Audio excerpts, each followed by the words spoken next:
Um, the bar that I frequent, the owner within a week was like, "Hey, you want to pick up some shifts, make some extra money?" Because he lost two of his bartenders. And I'm like, "Dude, I've waited tables twice in my life. I suck at it. I've never been a bartender or anything like that." He's like, "It's easy. It's shots and beer. But think about it." So I said, "Sure. I'll give it a shot. I've got to get my ABC license and start within like 2 months of the first shift. You got to get ABC license." But like, I've had a sedentary job for like the last 5 years, Oh, you're and standing this all day. and this is a 9 hour on your feet job. And I woke up and I felt like I got hit by a Mack truck. I mean, I could not believe how just incredibly out of shape I've become. Like, just stand like, it's not like I'm you know fighting or like sparring for 9 hours. I'm standing on my feet pouring beer. And it's just amazing just how sore I am after just 9 days of 9 days. Walk the dog for 5 days. Yeah. Um, just standing for 9 hours straight, like, it's just completely not what I'm used to. Get them I object. compression socks. Round is Yes. a shape. You are in shape. Yeah. Well, I actually, it was my second shift. The first shift, I made the mistake of wearing my Converse, which are just basically flip flops. And oh my God, my feet hurt. That was ridiculous. So Yeah, now I'm those wearing are running shoes, and it's night and day. yeah. Converse. A lot of people like them. No support at all. No. May as Yeah. well just be. You may as well just be. I don't know. Strapping some CDs to the bottom of your feet and going Yeah, for a exactly. walk. Like, That might be more comfortable. I'm not sure. You may be better off barefoot. Yeah. Well, not in Yeah. that bar. what if you get some of those? Have you seen the hiking shoes with the toes? You know how you get like toe socks, but you can get like little Yeah, rubberized yeah. like shoes. grippy ones. Get some of those. That'd be a talking point in a bar for sure. Yeah. Yeah, I don't. They're probably not even allowed because of like heavy kegs and things, right? I mean, probably have to Well, wear closed-toed shoes. Well, those are closed-toed. They're just individually closed. Yeah. Yes. Like my What if you got little steel steel caps individually on them? wrapped toes. They're not steel toed. Yeah. Well, the nice thing about this bar is he's changed the setup a lot to where you don't move kegs around. Like, there's all the kegs in the back in the cooler. You just change the hookup, so there's no like picking, lifting, moving. So I'm not even doing that. Like, the heaviest thing I lift is a mug. It's just it's just I would have thought an all, act of all, those- jobbing. all that time playing Safi should have prepared you for this. Right.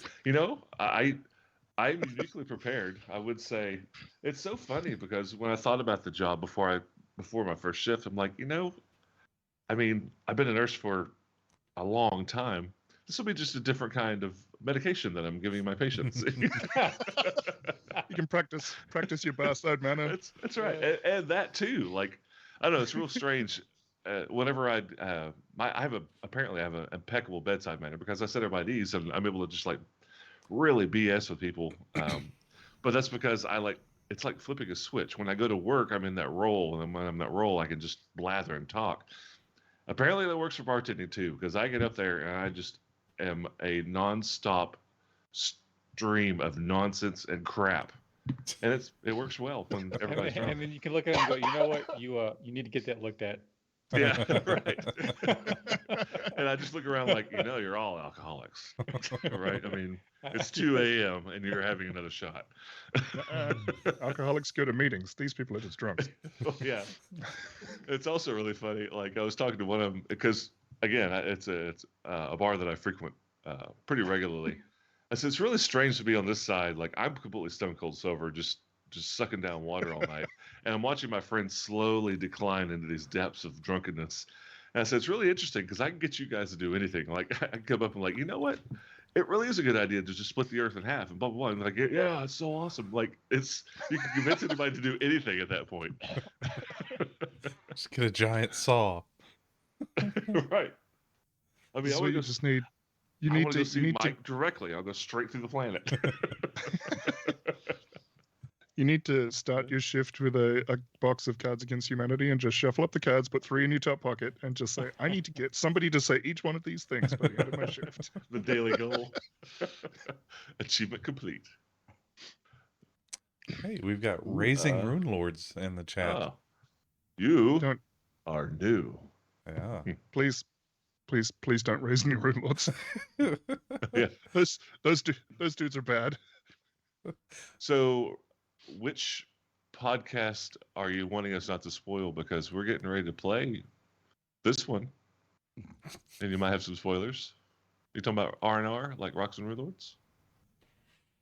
Or this. If that's the case, then yeah, we can easily not spoil that. Yeah. So, you just got to watch out for, and then when comes onto the scene, you got to just close your ears. Yeah, the only delay for editing we have is like however long it takes for Mike's transmission to get here from Australia, and that doesn't give us time to like. Yeah, my Oh, speaking of Australia, I'm sorry, Uh-oh. Mike. I meant to ask you a question. Have you ever played rugby? No. Okay. I only asked because I was at the gym yesterday, and on the exercise bike, staring at screens because I got nothing. I can't. It might as well be Clockwork Orange. Mhm. And I see this rugby game, and I've never played rugby. I've played football. I've never played rugby before. And I'm looking at it. I'm like turning my head. I'm like, what are they doing? We may have an international audience. So when you say football, Yeah. what exactly do you mean? No, rugby, not football. Mm-hmm. Or do you call rugby football? That would be No, something else. we call Australian rules football. Oh wait, What do you call It's a soccer? different thing entirely. It's not even soccer. It's a different thing. Oh, okay. All right. So confusing. oh Raising says there are only 11 episodes in on I guess our show. So yeah, Yeah, sorry, there's yeah. gonna be sorry about that. Well, there It's should just- be 17 out there now, Oh, so yeah? you got a few more. Yeah. On El Podcasto. This is Yeah. far enough in the future that it's not super spoilish, other than the fact that we're still alive. Yes. So that is an inadvertent spoiler. If you're in episode That's 11, inadvertent. then you're still like in book 1. We're in book 4, just FYI. How many players are in episode 11? I think she's there, Okay. or maybe she's already come and gone because I don't remember how many episodes she was in there, like 10 maybe, if that. We miss you, Rachel. Yes, I actually talked to her the other day. I've been talking about the whole corral idea, having a home base and like pull people out and blah blah blah, and she seemed interested but also apprehensive because she doesn't want to, like, yes, I will do it, and then no, I can't, and don't want to do that kind of thing. But anyway, yeah, maybe we'll see her again. I hope we do. Wildly lukewarm on the topic.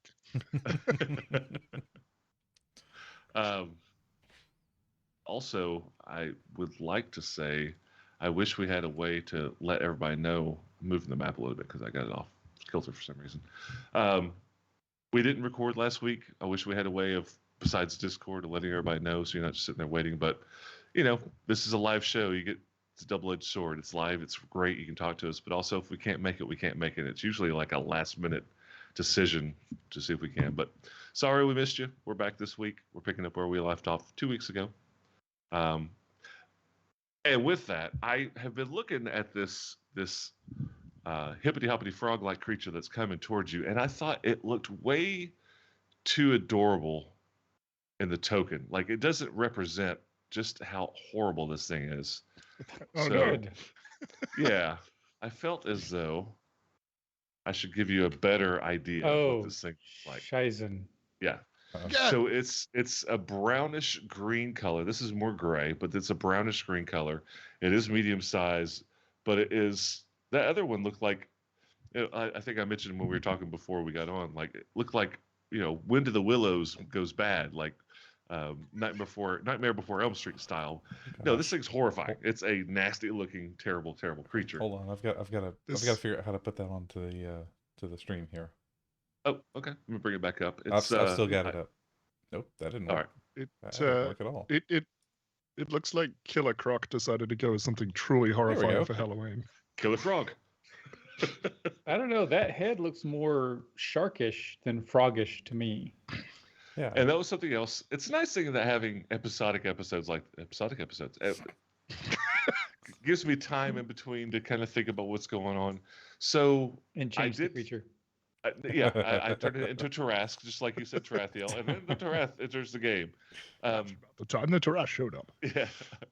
I decided that Khaldun, you actually have heard of these before. Yeah, he would have heard of these. Yes. Yeah, and I think you actually mentioned I think you named it last episode. It is very much a slod. Yeah. I don't like it. And for what it's worth, you can tell in character what that is. But it's a frog demon, for lack of a better word. And this happy big brown and green frog, upon here you started casting a spell, popped up. It didn't quite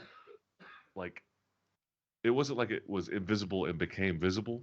It's like it just showed up and appeared, like it was very well hidden. Big difference versus somebody that just like, I was invisible and now I'm not.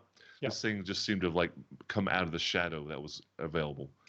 And as it did that, as you're casting that spell, took a deep breath and let out a screech that sounds like 10,000 nails on a chalkboard. Which means I need Farazan and Khaldun both to give me a saving throw. Yep. Constitution. Any saving throw? Oh. Constitution. Okay, I can do Constitution. Well, it's a good one at least. Oh no! Don't say that. I rolled a 2. Oh no! Oh my goodness. Hold on. I've turned off D&D, whatever it is. What is it? What You is it turned off called? D&D? No, Beyond 20. the extension, the Beyond 20 thing. Somebody started back up. Oh. Turn it back on. Refresh the screen. Because it rolled and the little die rolled on the who's it? Oh, can I have the other one? You rolled a 1. Oh, we're doing good. I All rolled right. an 11 before. Very So sad. that's a fail and a fail. Yeah. Oh no. This immense, powerful sonic wave of pain and energy. Oh my God. Ah, Hits you both for And you rolled 25 points max. of damage apiece. jeez. What kind of damage? Sonic thunder. Thunder. So he croaked at us. Yeah, Nah, nah, very nah, very nah, much. nah. Yes. And after he does that, he moves back into the darker areas. So Can I use you threw a- the torch. Yeah, can I use a reaction to reduce the damage? Absolutely. I'm going to do that by 6, so only 19 points of damage. So you threw the torch, if I remember correctly, somewhere in here. So it's right on the outskirts of the dim vision aspect of the torchlight. Okay. Just FYI. So it screeches, you hurt, and now it's Farazan's turn. Sounds like covering his ears. Oh, and Khaldun, if you intend on continuing your ritual, you'll need to do a Constitution saving throw. I don't know if you No, want to I continue think- casting I Detect think Magic. Yes, I'm going to do something different. I figured. All right. Completely different. And now for something completely different. Cast mending on our eardrums. Yeah. Right. That was What? Yeah, I don't know if I 25. sound more or less like Farazan, but I don't think I'm gonna try to do it tonight. So sorry, but he is going to he recoils from this awful noise, and it goes away, and he's like, no other choice but to go after it, I guess, unless it's like it advanced on us, attacked, and was moving back strategically or like scared of us. no, it's backing up. Okay, so Like there's no facing in D&D, but it's not like it's like turn tail and run. yeah, and it's not like warning you now go away. It's hit you, and then I'm gonna find another way. I'm gonna hit you again. Give me an insight check. Okay. Give me an insight check. Okay. because Farazan's not going to know if this thing is intelligent or is it a beast. So 11. So, you know it's intelligent. Okay. Like just the way it moves, the way it's acted. Mm-hmm. But what you kind of feel happened was it was curious. It snuck up, and then Khaldun started casting a spell and probably considered it maybe an attack. Okay. And then and it ran off or backed up to, strategically. And that's what makes you feel like it's intelligent, because it doesn't just sit there and like go bestial and attack.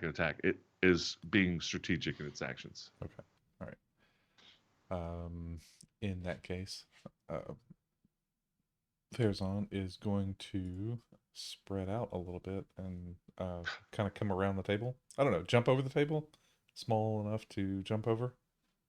It's big. I would actually, because it's combat, I would actually need you to do an athletics check. Okay. Or the other one, Nimbly bimbly. Bimbly check, Acrobatics. whichever, acrobatics or athletics, whichever's better. Let's do the only Um, strength-based skill in the game was Athletics. athletics. It's actually a very important one too. Yeah. It's a very important skill, athletics. So Farazan's going to run and do the pole vaulty thing. So he's got the Okay. with the magic steak with a 23. Oh, yeah, you're good. No All problem. right. So it doesn't even cost extra movement. It's just part of it's very graceful. So awesome. So he will move forward 1, 2, 3, 4, 6. Just to the edge of that. I think that's 6. And he is going to chuck a couple of axes at it. This is Choppy or Hmm? Axie? Choppy and Axie? Or Choppy. what were He's they? gonna throwing Throwy and and choppy. Choppy. Throwing and choppy. Throwy and Yep, Choppy. yep, Throwy and Choppy. So this is Throwy. yep. He pulls and rolls a natural 1. Oh, That is no. a miss. You guys are on a roll. This better not Yes. continue, because this will be the last episode. Yep. Spoiler alert. Right? So, Sorry, spoilers. yeah. Welcome to the finale. Yeah. Poor Throwy. Look, we- I'll ask that to him well. We don't blame you, Raising Rune Lords, but what did you do? So Farazan, he throws the first one and it just goes wild because I guess he lost his footing on the way over the table, and he throws the second one at a 22. That's a hit. Excellent. That's going to be 6 points of slashing damage as that one makes connection with Bad Frog. Pet frog. No soup. So he says he says it's still preparing to attack. It's like I can still see it though. So, and that's, I guess we've still got the telepathic link. So he's just Yeah, it was a couple 3 hours this time, something like that. Sounds like it. We're in a combat situation, and the number will be low. But yeah, he'll try to give its relative position at the back of this arc of tables, table of arcs, arc of tables. But anyway, yeah, he's going after it. Anything else? I think that's gonna be it. Don't forget Puzzle. your minion. Don't forget your minion. Minion? Oh yeah. Oh yeah, Which minion is my minion? henchman. All I know is I think Sakuro is Khaldun. No, Sakuro is Tarathiel. Mine's a Okay. jar. Okay. So then yours is Thistle. Thistle. Process of elimination. Okay, so Thistle is going to step up to just inside the door, and then So longsword, shield, longbow. longbow, pulling the longbow and taking a shot. And Alright. do we have statistics, or you just want to roll a d20? Go ahead, just roll the hit. I'm working on getting you guys those stats. Okay. These are henchmen for those that are listening. We're going to use the henchman rules in. Is it Is What it book is that? henchman, Tasha's? henchman or sidekicks? sidekicks? Thank you, Yeah, Tasha. Cautious. Tasha's. So these are now your sidekicks. These are level 4 warrior sidekicks. Nice. I'm going to keep them like 2 levels below you guys at all times. They'll level up with you, but they are I think it's warrior. There's 3 or 4 different types of psychics you can have. Mm-hmm. These are all for like the fighter types. At level 4, they are just extra attacks. But right now, until I get it solidified, they're 1 attack. You roll the hit, and I'll let you know if it hits or not. Okay. Because I've got what their plus to hit things are. Right. 13. That's a hit. Heck yeah. All right. How much damage? D8 for D8, for a Longbow. thing? No, not D8.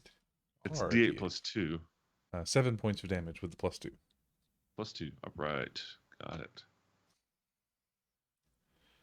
And Farazan turns. anything else? Farazan turns over his shoulder and gives him the thumbs up. You know, good shot. the Hancock. Good job. Good job. Pazel. Well, let me find her. Where is she on She's this map? back Oh, here. she's back there. Luckily. So Pazel knows what these are too, and they don't give her the warm and fuzzies. But I'm going to ask her to, let's see, 5, 10, 15, 20, 40, 45, 50, 55, 60. I'm going to have her move down there All right. just to keep an eye on things, So she can see the entire room. Okay. the whole room, except for the nearby alcoves there. She can't Yeah, see the any. crooks and nannies. Yeah. Yep. The crooks and nannies. The crooks and nannies. Nope. I don't think that word means what you think it means. All right. And she's done. Tarathiel. Do I have reason to believe this thing has seen me? Don't know. It hasn't looked at you, stared at you, or spit at you, but whether or not it actually perceives you is different. Or screamed at Spit you. at me. Yeah. Yes. I was out of the range of its scream. Uh-huh. All right. 5, 10, 15. I'm going to drop down off of the wall. All right. 20, 25, 30. Jatha will move to there. I'm just wondering if I should hide before throwing a dagger. Because then in theory it won't know where it's coming from. Although it should be obvious. So I don't really know how that works. Well, you could duck behind. Yeah, I mean, as a bonus action, you could hide. That's a skill provided, So yeah, you could Yeah, hide as a bonus and then attack afterwards. Hey, coward, welcome back. that's the plan. All right, yeah. Tarathiel will kind of run across the floor behind the stable, duck down, and then hail a psychic dagger at this thing. Give me your stealth check. I would love to. That's a good one. 29. Oh, I'm not even going to roll. Okay, yes, you are stealthed. Who Nice. said that? Do I get advantage with that then? Because he can't see me? Yeah, I think that is, Pretty sure that's how that works. yes. Stealth rules are That's confusing the and horrible. point of it, right? Yeah. 23 to hit That's for a hit. total of 18 damage, including the sneak attack. Holy shnikes. Okay. Nice shot. And then Sakura will 5, 10, 15, 20, 25, 30. Everyone loves counting in fives in podcasts. Yep. Actually, I might move to the. No, I'll move to the. Standing in the doorway. See if I. Okay. Well, that's 30 feet. That's as far as he can move That's fine. unless I'm he just takes a describing, dash. yeah. Actually, I might get him to take it. Oh, he's got a longbow. No, he's just going to fire. All right. I'm going to try and take a shot. It's probably a pretty crappy shot because I'm trying to fire in between Khaldun and Farazan's elbows. Hold still. 4. That is a miss. Watch it.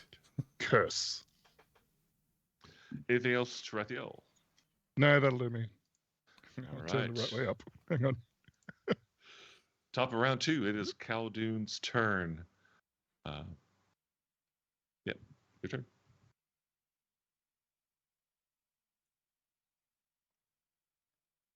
Oh, can't hear you, Heath.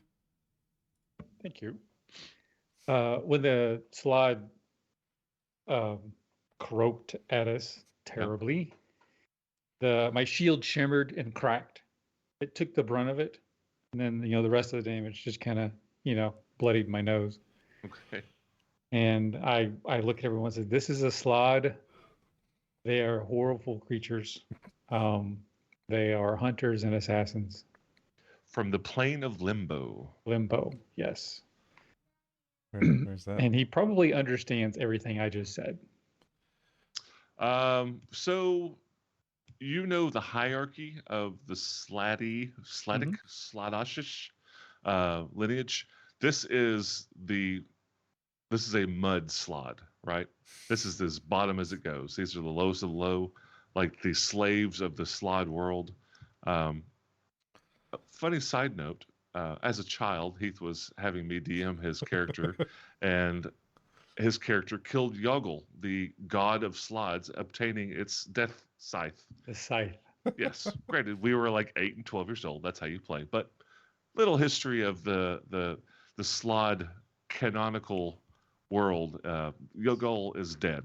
Okay. Anyway, And it's all Heath's fault. it is. No wonder he came after us and screamed, "I know you." You killed my grandpappy. Recognize you.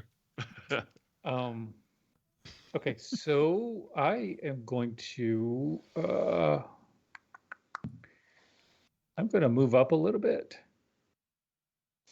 and then I'm going to start weaving an incantation and a portal. What's the range on this guy? 90 feet. So let's see, where am I going to put this? No, wrong thing.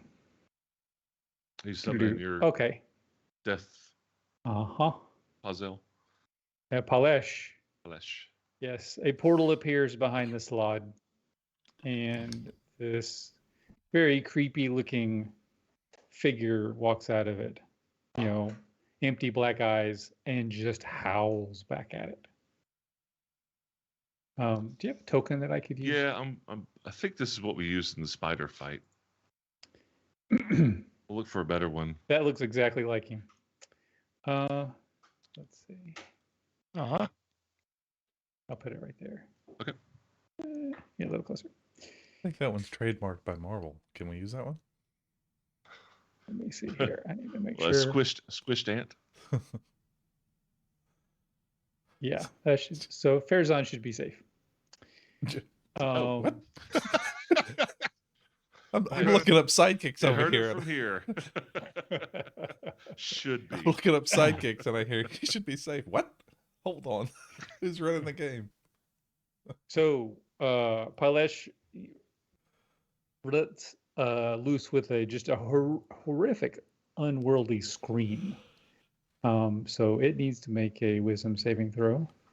Tell me what the scream is. Is Fear. This a fear? Okay. Is this like a magical spell? Is this like an ability? It's not a. Okay, let me read the thing. Okay. Dreadful scream once a day. The spirit screams. Each creature within 30 feet of it must succeed on a wisdom saving throw against your spell save DC. That doesn't mean it's a spell. It's just that's the strength. Right. Or be frightened of the spirit for 1 minute. The frightened creature can repeat the saving throw at the end of each of its turn, ending the effect. It doesn't say it's a spell effect. It's a magical effect. Is it? Is that Okay. well? I mean, what was the first? are there effects that cause fear that aren't magical? I mean, big bullies. But Okay. it sounds like a I mean, it's up to you. behind the screen, it has magic resistance, right? So if it's a spell or a magical effect, it has resistance.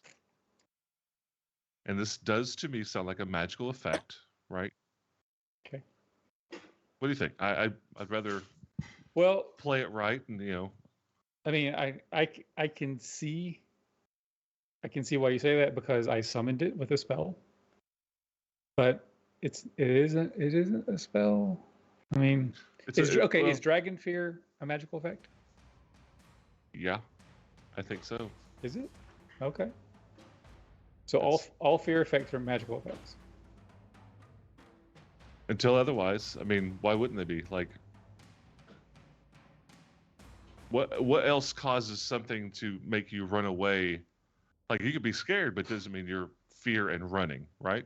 I mean, you fight this creature, you're scared, you have fear, but an effect that forces you to run away. That seems supernatural, magical effect. Okay. Until we find out otherwise, it probably won't make a huge difference because this thing's about to die. We hope so. We're scared of it. What's the DC? It's 16. Okay. So at least in this case, it didn't matter. And I'm glad it didn't because I would rather know for a fact whether or not. But it did succeed its saving throw. Okay. Is there any secondary effect for succeeding? Nope. Okay. Nope. And once it saves it's immune, it doesn't have to. It's clear. Okay. And it is going to, or Palesh is going to move up right next to it. Okay. And she is done. And then Ajar, let's see, 5, 10, 15, 20, 25, 30 is going to move forward and take a shot with his bow. All right. 16. That's it. All Nice. right. I just remembered to turn the music on. Sorry. 5. You said +2? D8 plus 2, yes. 7. So 7. All right. This thing is definitely bloodied Oh yeah, nice. and not looking happy about its life. This is not a good situation. It wasn't even a life choice. It didn't have a choice. You came into its house, so It's like, I was just Can't trying even to leave. I know. I was just having a nap. You started casting spells, terrified me. I came over and went, and ran away. This will teach you to have and defensive abilities. Anything else, Khaldun? and we are done. All right. It is its turn. It's very noticeably, some of its wounds are healing. Oh, they And- regenerate, by the way. Guess what? And I'm gonna roll. I'm gonna roll this in front of you guys because it can. It's like that screech was kind of like a dragon breath. It has a chance to regenerate every Or turn. cooldown. Yeah, and like a 5 or 6, it has its ability again. And the reason I'm doing this is because I can really mess you guys up, and I don't want to be behind the screen. Yes. 1, so it does not return. Oh, instead of the number that- of rounds, it's just it has a chance to Yes. Oh, It's a Yeah. recharge of chance. Yeah. Mhm. It's like 1/3. So potentially it could only happen once per combat if you go 10 rounds if it keeps rolling low. yeah. So in that case, it knows it doesn't have this ability, and it turns on Palesh and just unleashes on it. It claw, bite. No, 1 claw, 1 bite.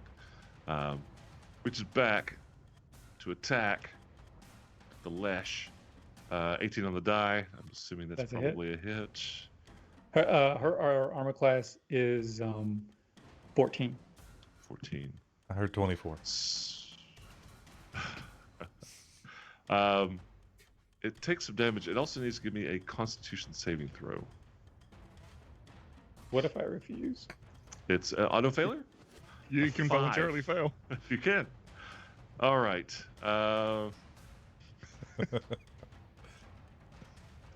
So, on top of the damage it just took, it took 5 points of damage.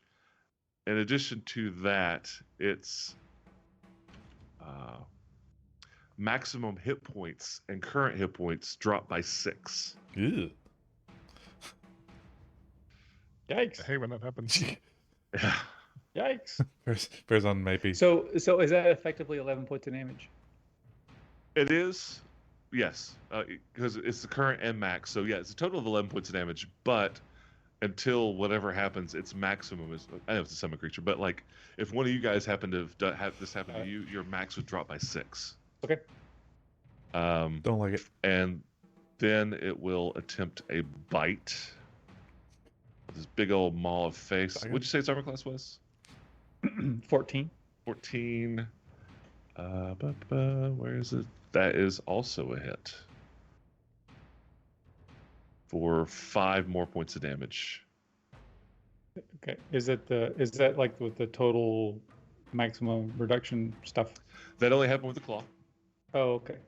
All right. So, So- total so is 16 points. The claw hit and it slashed, but then it just looked like it got infected, and then Palesh just physically just looked like it got sick, and its hit points. Just impossible. But Yeah, it's okay. right. Thematically, The claw.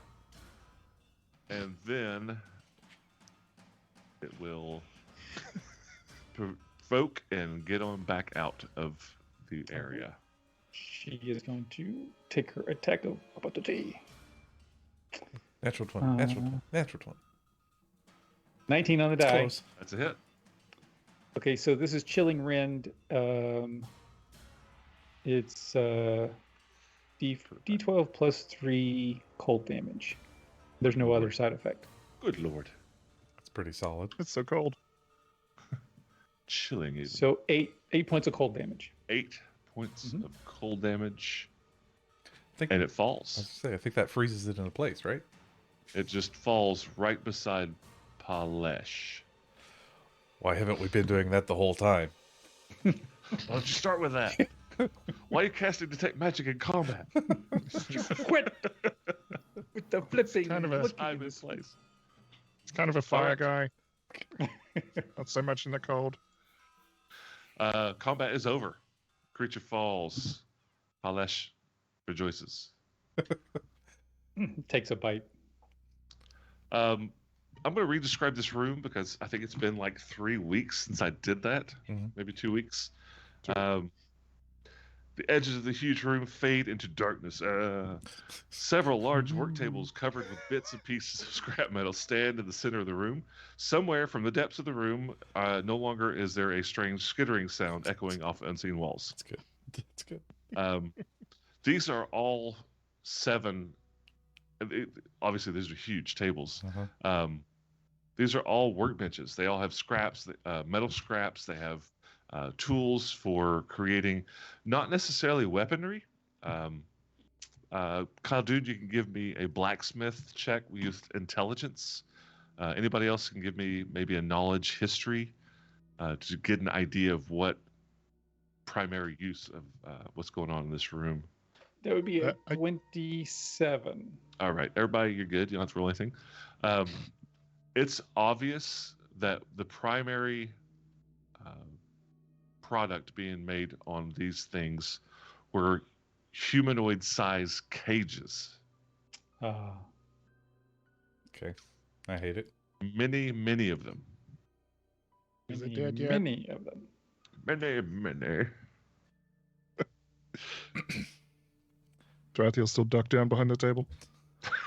Is it ever? Is it dead? I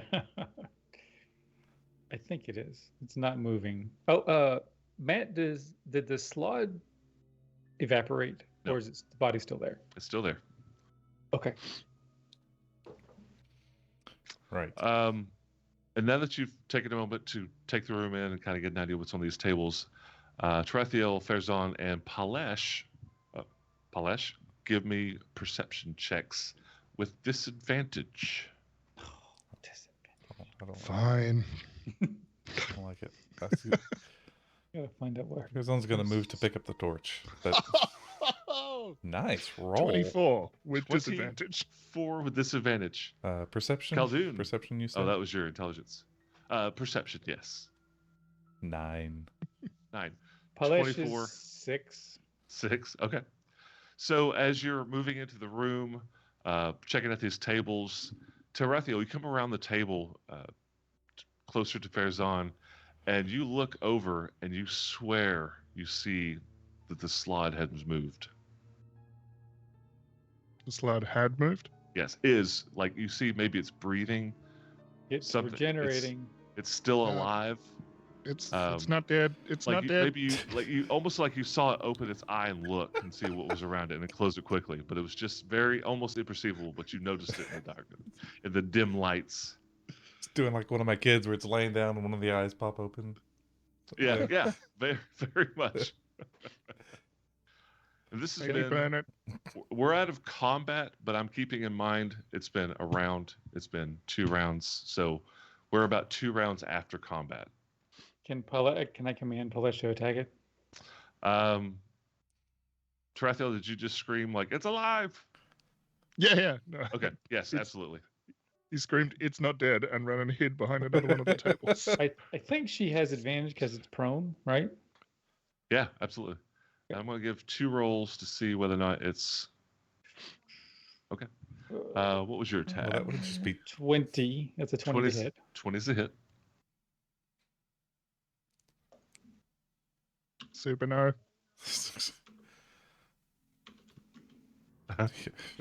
Farazan's going to overhead smash this thing. So that's 11 points of cold damage. 11 points. Oh, Alright. wait a minute. It gets a multi-attack. Ooh.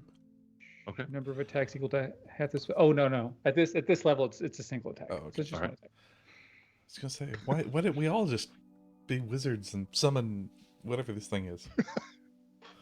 So when you command, what is this creature? Tell me again. It's a shadow shade. It's a shadow spawn. Shadow spawn. So when you command the shadow spawn to attack, it raises up. You know, it's standing up, and that's when you remember one of those things that these lowly slod tend to do when they're under a lot of attack or being tortured. They like to Play dead. feign death. And now you realize that's what's happened. Just a little behind the screen. I like telling people what's going on with these creatures because sometimes it's really neat. But these are actually the cowards of the Slod society. You know, they're terrified of everything. But with Palesh attacking it, I hate to do this, but we're gonna roll initiative again to see where we go.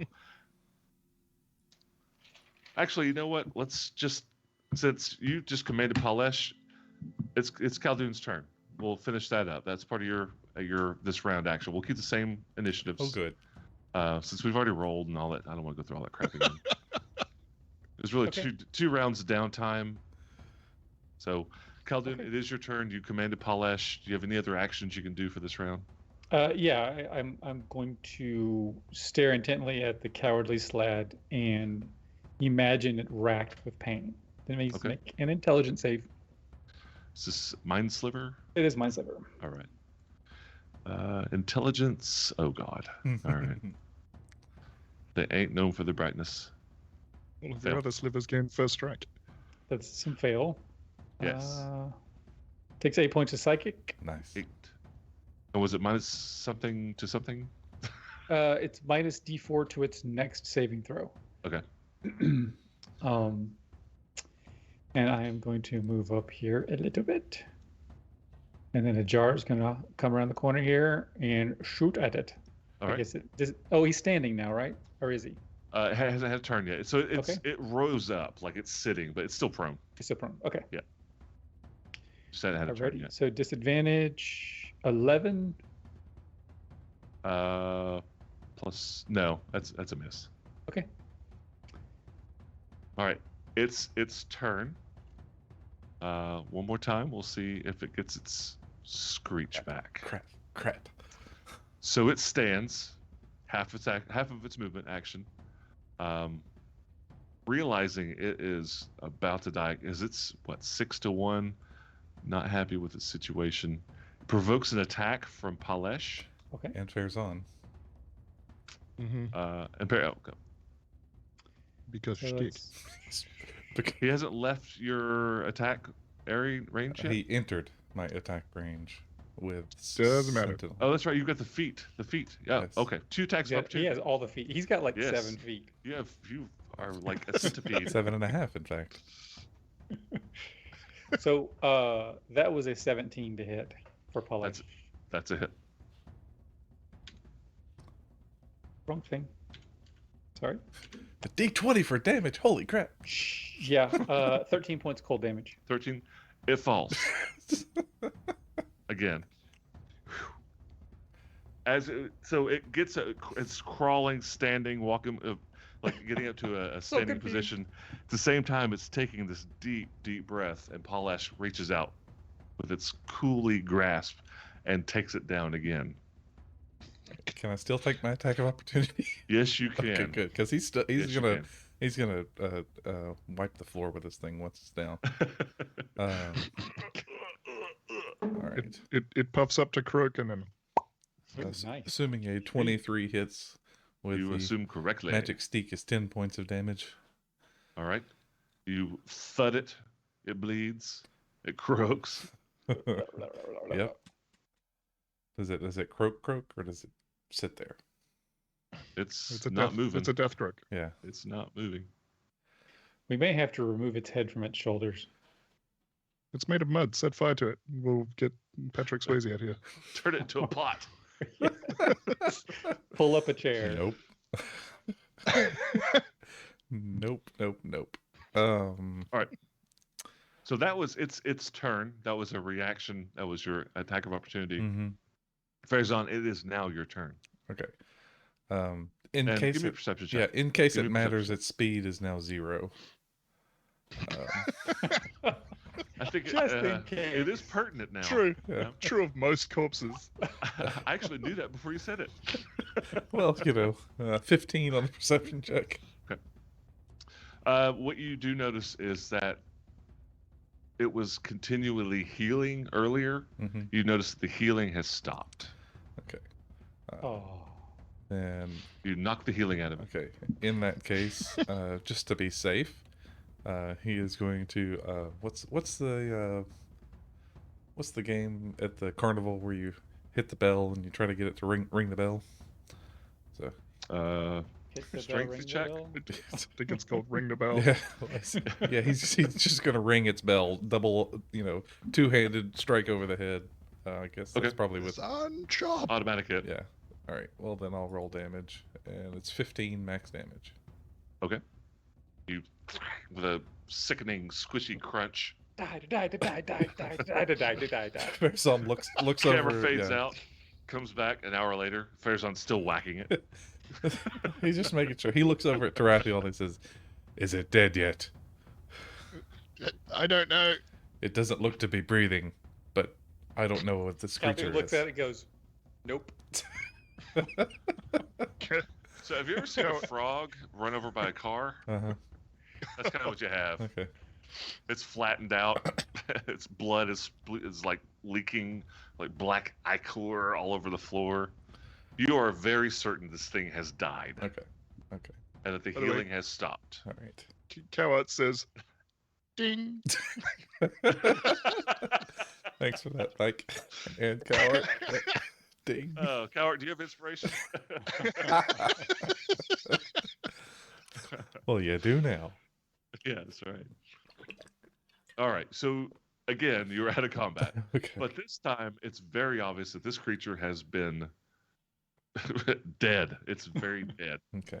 And again, Khaldun, it does not return to its plane. It stays here.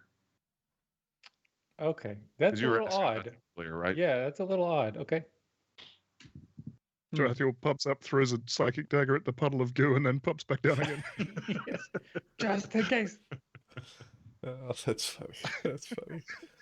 This thing doesn't have any equipment on it, does it?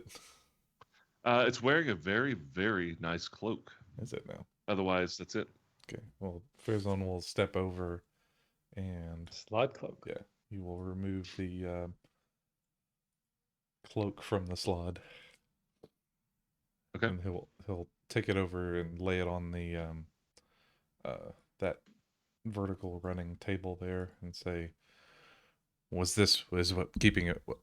What was keeping it alive, or is that some sort of natural ability it has?" Well, the slots naturally regenerate. So the cloak possibly could be helping it. I don't know, but it didn't need the cloak to regenerate. And once And what you know about the regeneration is once it hits 0 hit points, the regeneration stops. Oh, it does? Okay. Yeah. Could there be more of them? Well, since this one didn't disappear, makes me think it wasn't summoned, so it's a distinct possibility. It's interesting. I did look through and I tried to find it. In every edition prior to this one, Slod and demons and devils and everything, they can summon others of their own kind as an ability. That's no longer a thing in 5e. Because So the description, the game I'm running is like D&D 3rd edition, and it talks about tactics and things like that, and the whole feign death. And at a certain point, if it gets low enough, it attempts to bring in another mud slot behind the screens. That's not an option in 5th edition anymore. There are no more summons, at least not for Slod. I didn't go looking at Demons and Devils, but this Right. does not have the ability to summon others. So I thought that was interesting. Suspect that's probably just a 5e simplification. Like, let's not have enemies that bring in more enemies. Yeah. It's just The confusing and never-ending difficult. fight. Yeah. Hmm. Talk about hard to check. Imagine trying to determine the challenge rating of something that you might be able to double its numbers.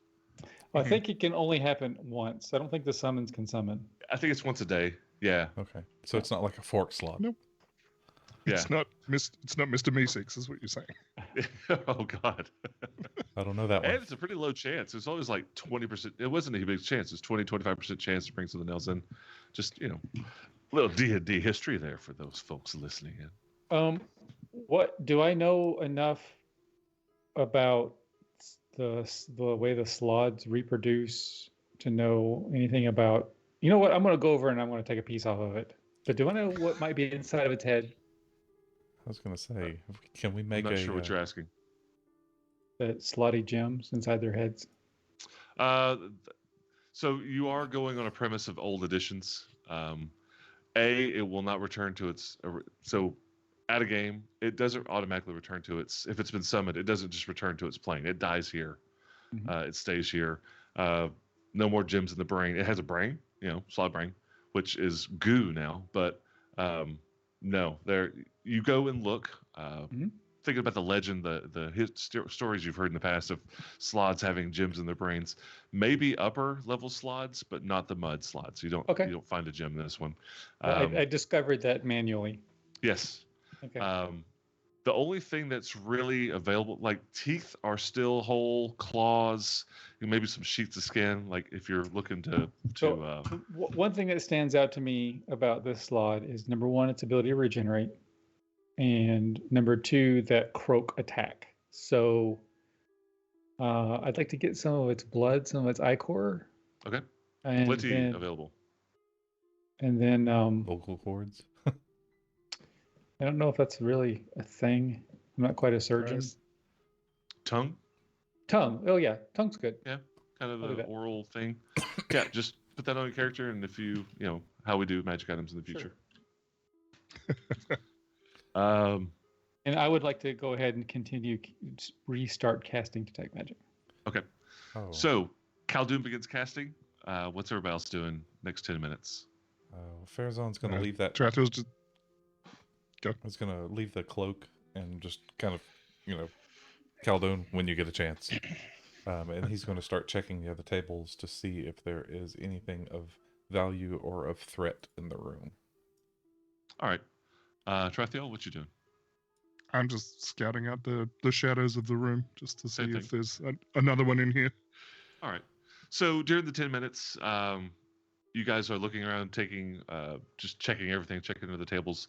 Under this table that was closest to it when you first came into the room, you find another bundle in a greasy cloak, wrapped up and tucked under the table. Greasy cloak. Greasy. Like a pig. Like just old, dirty, hadn't been washed in 600 years. There's a pulse. Ooh. He sets it on top of the table, finds some tongs and starts unwrapping it with the tongs. How is that worse than the muddy, gross cloak on the corpse? Oh. Your three guys come in, and Suriko walks in, and he walks down here, and he points down to this alcove in the southern area, close to where Pazel is, and he's that might be where a secret door comes in, because over on the other side of this area, I know there's a secret door, and I'm pinging it. It's a little farther south on the map, Jamie. Mm-hmm. It's an area you've been in before. It's close to that. There you go. He's like, Yeah, near the spider areas. He's like, I know there's a secret door there, and I'm pretty sure it came to this room, but they just told us to stay out of this room. They didn't want us coming in here and seeing what there was. They didn't want you Or to see she, talking about the Triel. invisible monster. I think it was She's not more doing about good. what they were making. You mean these cages? They were making them. The cages. Yeah.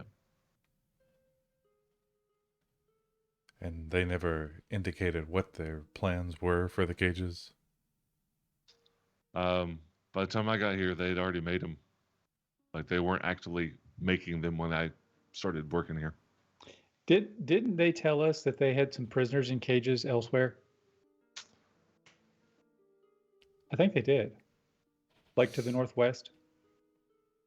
Oh, there is a prison room. Yes. And I think you stuck your head in there because there was a couple of cages that were empty. Oh yeah, Mhm. I remember. Mhm. But those are not these cages.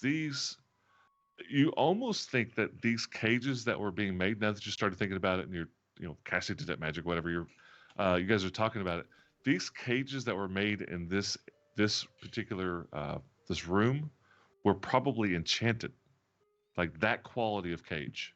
Oh. I didn't like it. Why would a cage need to be enchanted? Why would they need a slot to enchant cages? Unless the slot was making the cages. I don't know. Those claws don't seem like the hands of workers to me. So between Tarathiel and Pazel over the next 10 minutes, you find a secret door here. I mean, you spend 10 minutes looking for it, you're going to find it. Yeah. Especially Pazel with advantage and all that crap. So there is a secret door in this bottom right-hand corner. We'll reveal.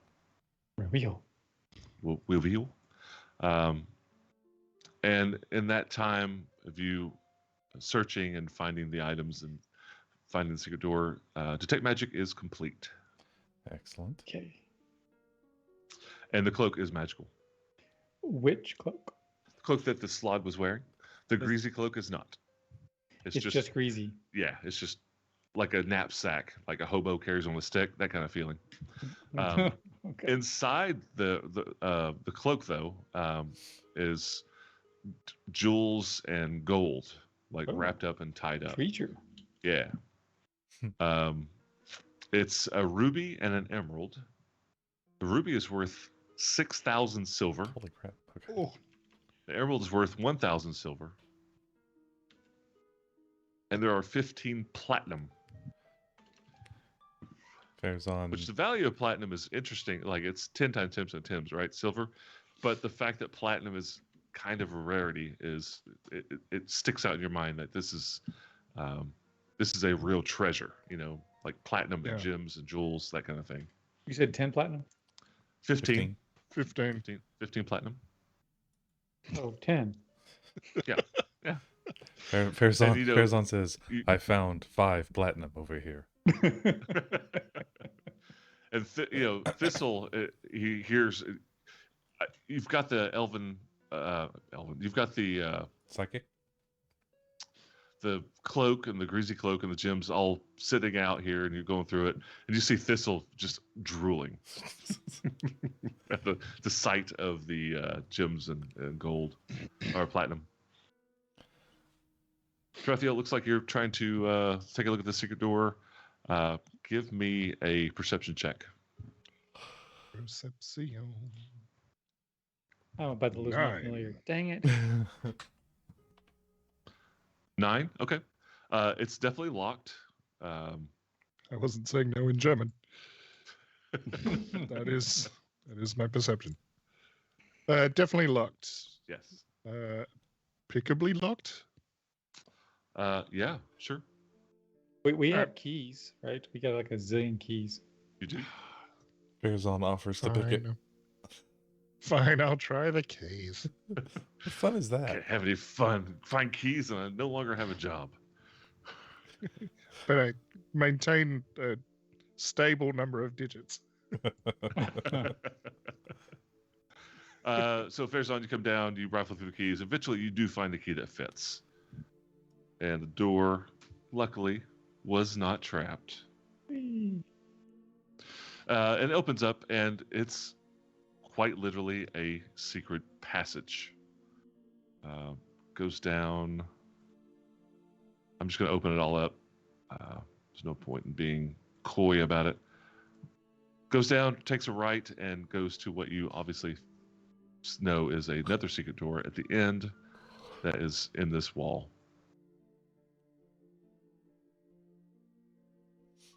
Is it pinging? I'm pinging, but it's not pinging. Yeah, yep. There it Yep. goes. All right. Sorry. So, again, take a moment while he's casting. You find the secret door, and one of the keys does open it. So you have this secret passage that's locked and hidden that goes from this this workshop to the hallways near the spider area. You reckon Gelv could cut some more keys so that we all have a set? It is his job, Maybe. after all. God, that was harsh. All right. I don't know. I don't deal with locksmiths. I normally just deal with their work. Other than that, in this room, you don't really find anything else. I'd like to just take a turn about the room with detect magic to see if I come up with anything else. Yep. Everything No. else is clear. Yep. Can we look up here? Is it possible there may be another secret door up here, like symmetry being what it is? Perception. Help me. And yeah, everybody can go up there. And, is that the puzzle? That's us working together. That's advantage. So 20 total. Don't find anything. All right. 26. Don't find anything. Okay. All right. Not there. Oh, when I cast detect magic, I lost polish. I forgot about that. So I can't have both spells going. Oh. Goodbye. Sorry. I'm gonna pull her off screen, and I'll be able to bring her back if you need her. Yeah, so it's described as a Nightmare shade. shadowy spirit. So if you do ever find a token, it's kind of like specterish, What kind of shape do you want? fearsome. Okay, I'll find a spectry badger. Let me just do a Google search for scary shadow and oh god! What have I done? Not going there. All right, what you guys gonna do? Never sleep And- again. this is a workshop. There's no forge or anything like that. Mhm. Like it's not made to create you know what I mean? Like it's not a forge, it's a workshop. If Yeah. That makes sense. Assembly, and not. yeah. Yeah.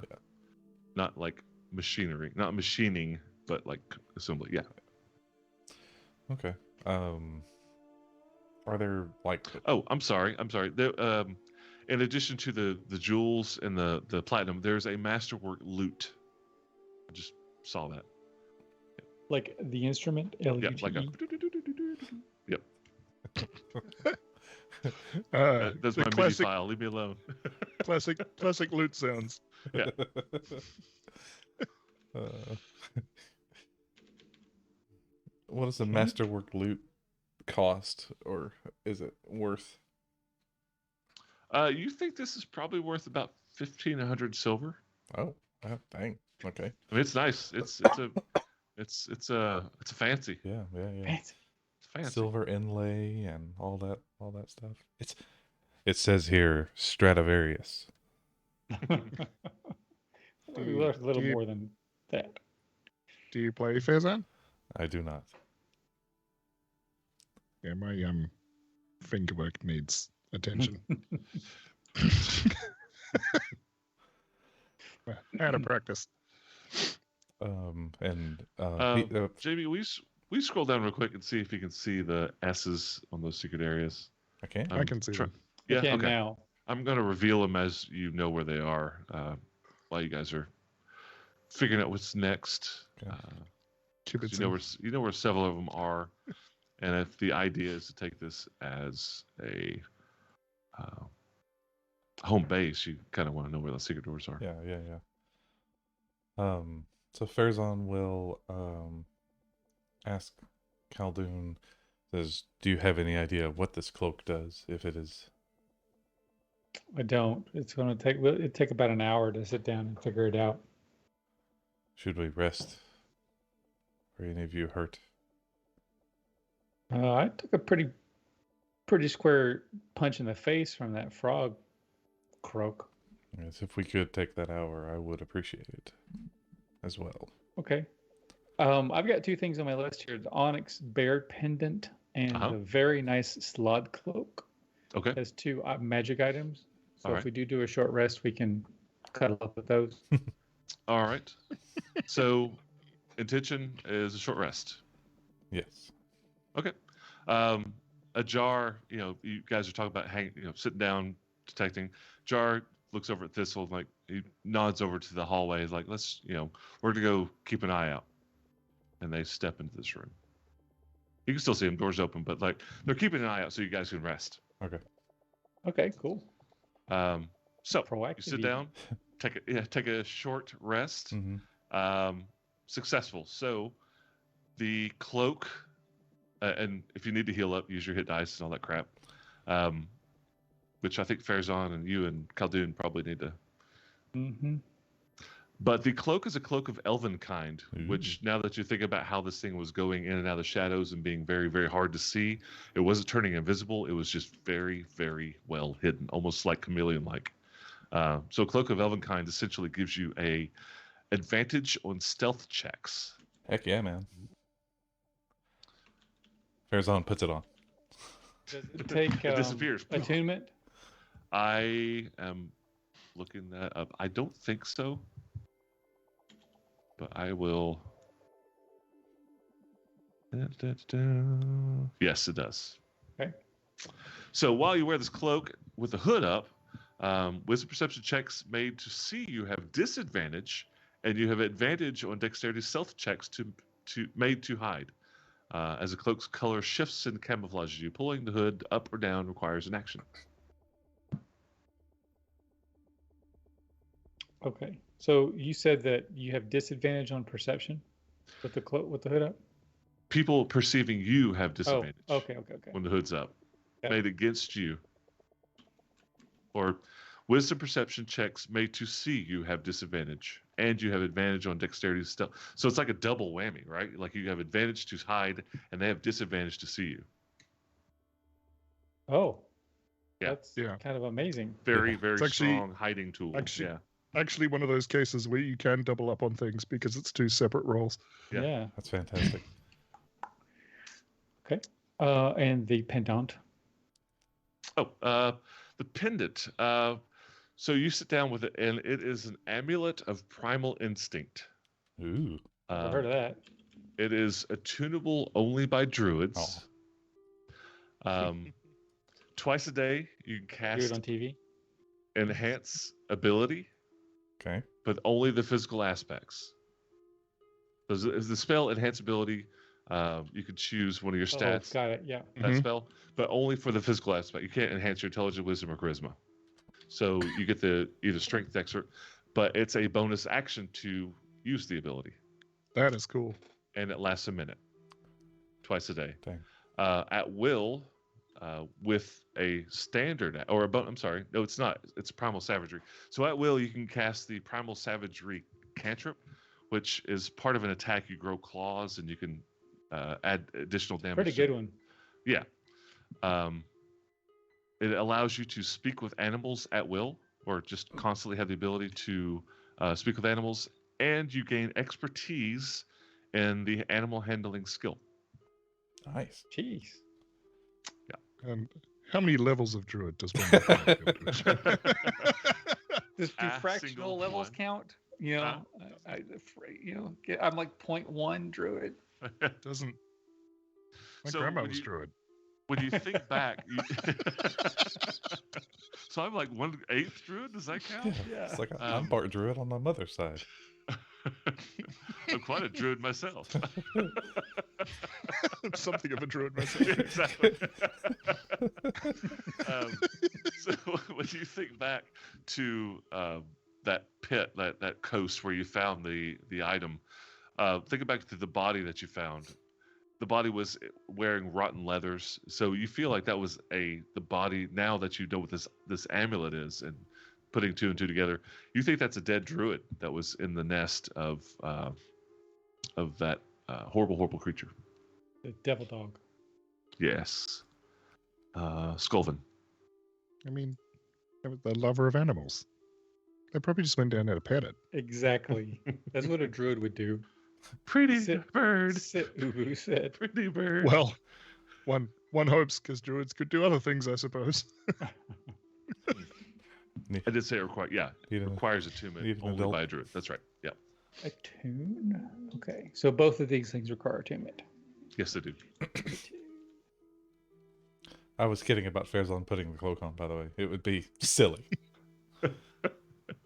Well, it's not I as don't- silly as you would think. 'cause Exactly. It would, It's not it would terribly counter silly. your heavy armor. Yeah. Well, he would. mean, it he would would more have than to take, counter it. He would have to take off his cloak of protection off. Oh, that's Well, that- yeah. That's that a is very silly. nice. Yes. Well, I don't know. You could wear one cloak on the left shoulder, another cloak on the right shoulder. It'd be very Yeah. fashionable. D&D 5e doesn't limit to slots, so you could wear two cloaks as long as it makes sense, which it doesn't, so you can't. Yeah. Puts it around his head as a headband. Yes. Good chat. Do-do-do-do-do-do. Did either of you guys use any hit dice to heal? Yes. I used one. 2. All Two hit right. dice. I rolled a 2. Awesome. Oh. I did not, but I'm going to push the short rest button anyway, just in case I have things that reset. I don't think I do, but I think all of my things reset on the short rest. So I don't know if I discussed how. So there's like a soft limit to short rests and things like that, and I don't know if I've ever talked about it because I don't think it's really come up. My limitation to short rests is, however, if you've got hit dice left in your pool, Mm-hmm. which is kind of a diminishing returns, right? So at a long rest, you only get half your hit die pool back. So Yeah. the more short rests you take on adventuring days in a row, the fewer you can take on adventuring days because you only get half those back, and yada yada yada. The reason I do that is because some classes are absolutely dependent on short rests to make themselves viable. Mhm. Yeah. Ding ding ding warlock, right? So Fighter. and fighter, right? So a Yeah. lot of these short rest abilities I think are necessary. So if you want to take an hour of the day, you have to get your short rest abilities back, you have to have dice in your hit die pool to do that. Okay. If you're out, short rests no longer apply. You have to take a long rest to start resetting that stuff. That to me is, if you're using your hit die pool, you're getting the hell beat out of you. You're worn down. Just taking an hour break's not going to do it anymore. You've got to rest. So that's my idea behind the limitation. Normally they say 2 short rests to every long rest, which it will probably equal out to that more than likely. But just FYI, don't think that I can only take 2 in a day's period.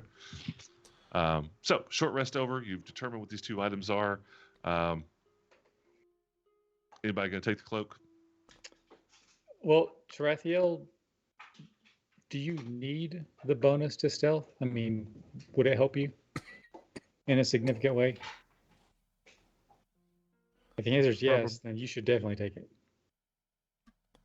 so out of character, I have expertise in stealth, so I'm already rolling a +10 on stealth checks. Okay. I don't know if it's necessary. It's cool. Definitely I cool. mean, I mean, you would be yeah. a predator with this thing on. Like advantage, you know, 2d20 plus 10. I mean, you'd be impossible to detect. Yeah, but I'm just wondering if it's a hat on a hat. But Right. Sure. but I'm thinking thematically, Tarathiel might want it just because he doesn't want to be seen when he doesn't want to be seen. So O to the P. and yeah, and because he gave up his hat of disguise to Gelf for the moment. Oh, that's right. Yeah, take it. Yeah, I say Put it on. take it. Alright. Tarathiel You're just Thistle. You should take it.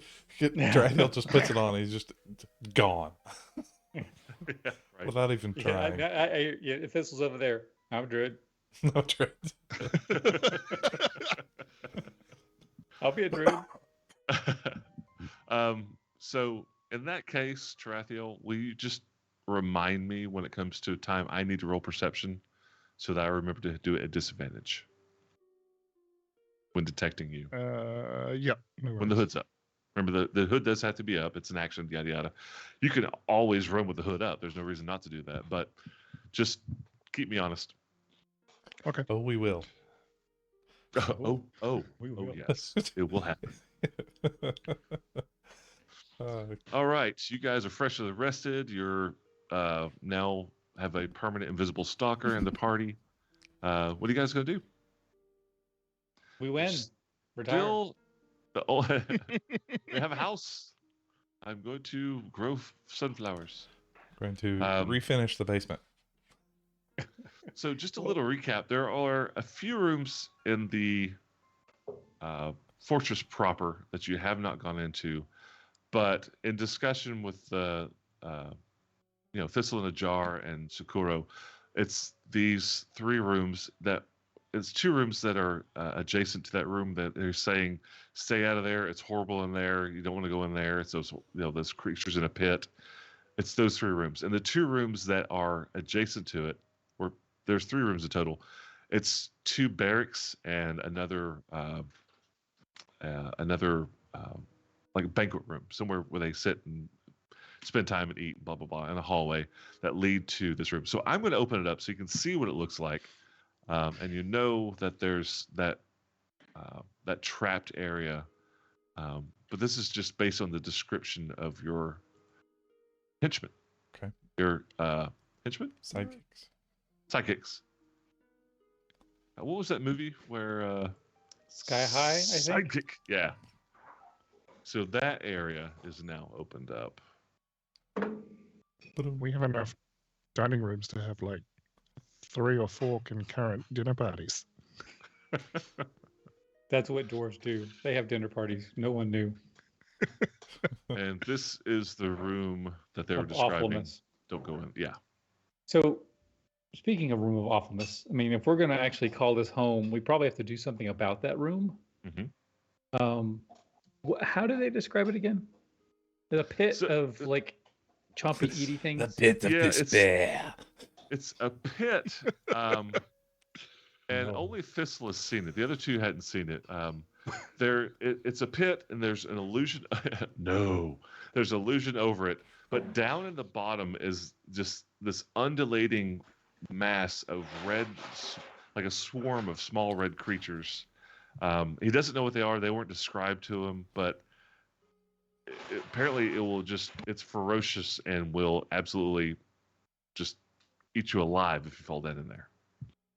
It's watery at the bottom, so these things are small creatures swimming in the water, a couple of inches deep of water at the bottom. But yeah, they were just saying, don't fall in, you won't get out. It's terrible down there, that kind of thing. Ill-tempered So sea I- bass. I have dispel magic. Now, I'm not saying we do this right now, but Okay. eventually, once we kind of poked our finger in all the holes here, I think I could probably dispel the illusion, and then we Okay. can, dump Drano in there or something to get rid of them. All right. So Bonfire. just back burner for now. yeah, just Fire, yes, Just absolutely fire. a little lever Alright. that says, flush. No swarm. All right. It's a no-no swarm. Right, so head up to the So- northwest then. It's a Only lot one of no-nos. part left in this area, and that's the top northwest. The stinky part. Do we have to? Yes. Well, Fine. do you have, was it stone shape? You can just melt the doors and seal them in. Maybe I should have studied a little bit more in druid school.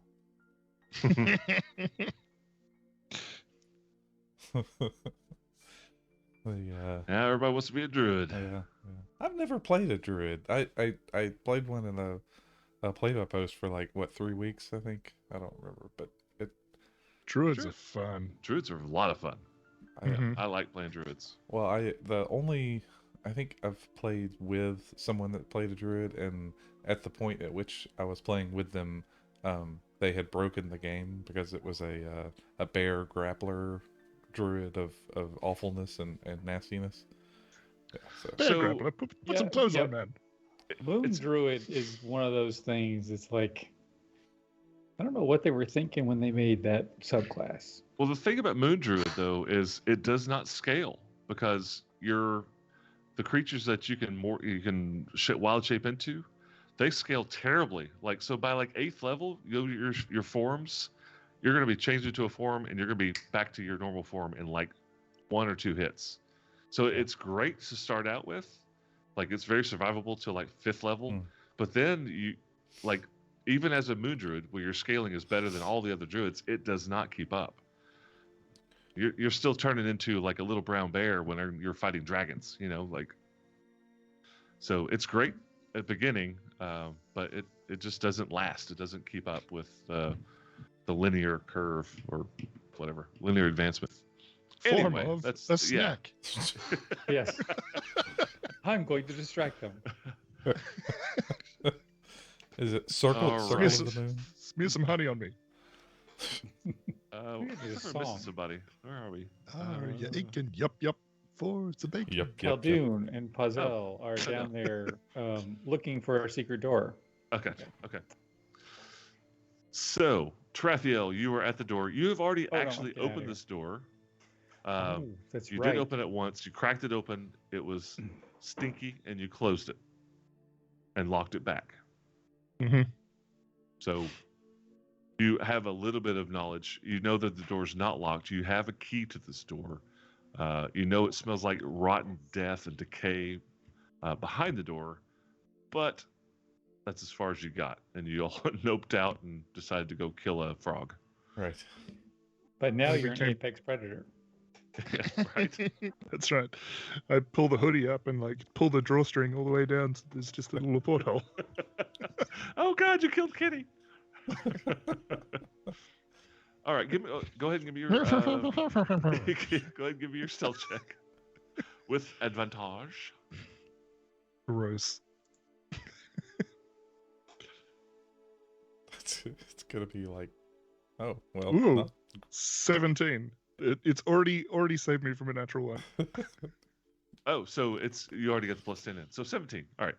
So 17 stealth and everything to perceive you has disadvantage. So yeah, you're doing pretty good. All right, you're standing in front of the door in the hallway. Okay, you open the door, you walk in. Just disappear. Yeah. It's right. I can't actually see there, but that's appropriate. So you open the door, you get that fresh blast of juicy death, and you have dark vision. Is that right? 60 feet. You've got it lit up. 60 So feet. let me Yep. open this up for you with the polygonal thing, whatever. Smells like 2-century-old Nolan here. And Like It's a backstage long at room. Oasis. it's a long room, goes back, 20, 30, 40 feet, 50 feet. And at the end of the room / big hallway, it's collapsed. It's been destroyed. It looks like it was probably melted, like a lava flow came through here and destroyed what was already. Because the floor, even back through there, has been worked. It's like they have done something back here in the past. The floor is nice and smooth, but it looks like a lava flow came through here and just wrecked everything they had done. And you can see that to the northwest, there are 2 passages, 2 lava tubes going into cavernous areas beyond, into the darkness. And you moved forward a little bit. Let me adjust. Oh yeah, I will continue to edge forward and get up to one of the passageways. I Take a I look. apologize. Give me just 1 second. I'll be right back. Sure. Open this up.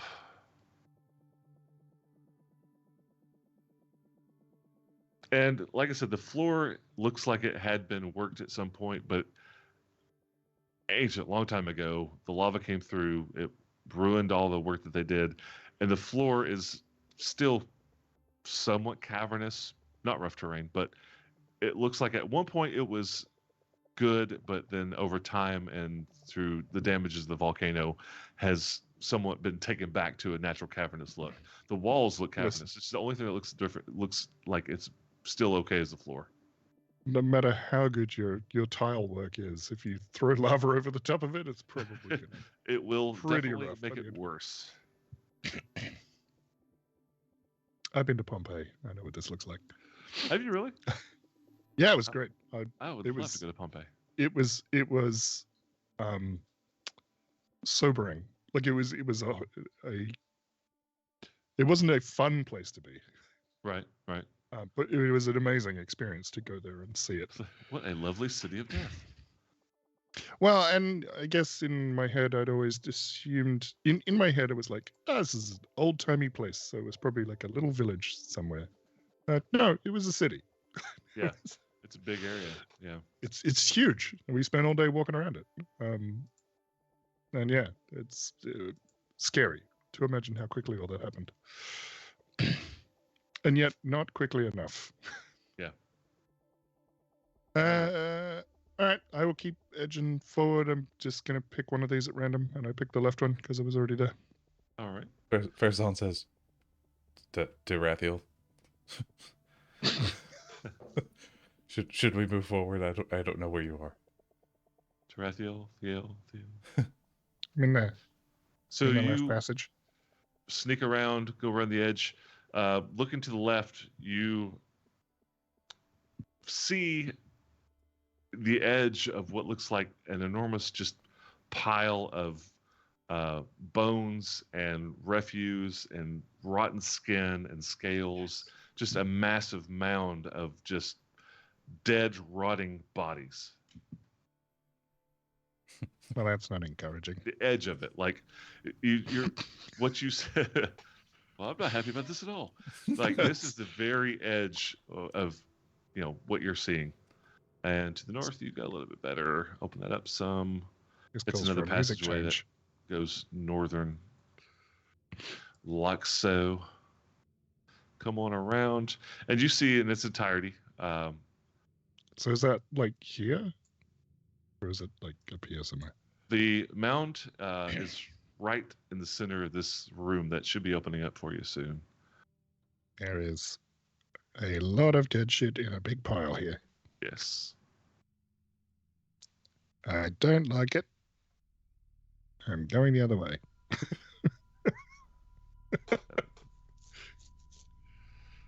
That at least accounts for the smell. Absolutely. And come around the north. It's a small passageway. Opens up, and you can see beyond it. There's a large pile of rubble, but there's space to go around it to the north and to the south. Let me get this nice and All right, open. this Can't see thing is over it? rubble. This right, what you just pinged is actual wall. All Up right. here is a pile of rubble that you've just come All right. around to see. I'll go up there and have a look then.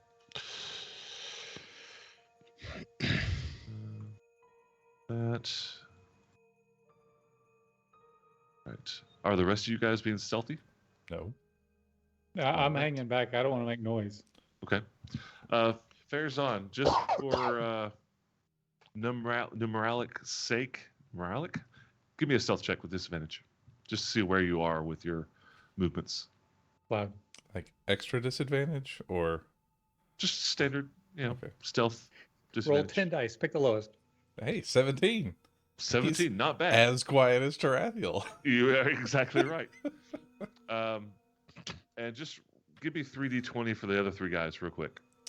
They're wearing chainmail, so they have disadvantage as well.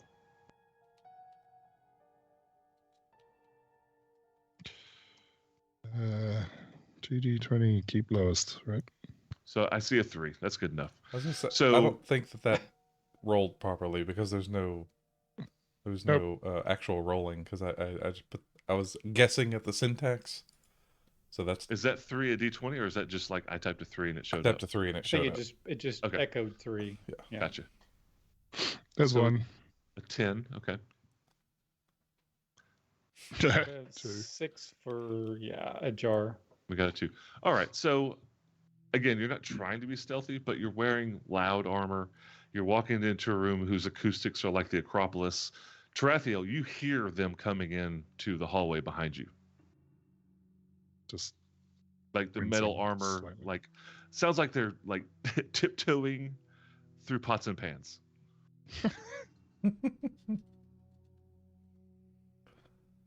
Yeah, I mean, You can just- Farazan's kind of MO is to try to keep to where he can be within the move action of Tarathiel, but he's guessing at this point, so.